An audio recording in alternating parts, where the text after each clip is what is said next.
CBSE Class 10 Term 1 MCQs questions from sample paper question number 23.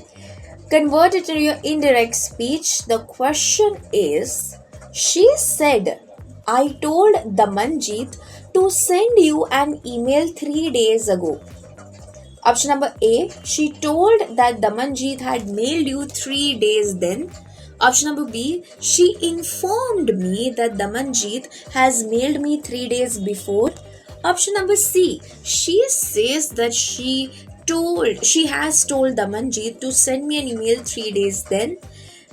Option number D, she said that she had told Damanjeet to send an email to me 3 days before. What do you think will be the right answer, guys? Let me know in the comment section below, and don't forget to subscribe to the channel for regular updates on such questions.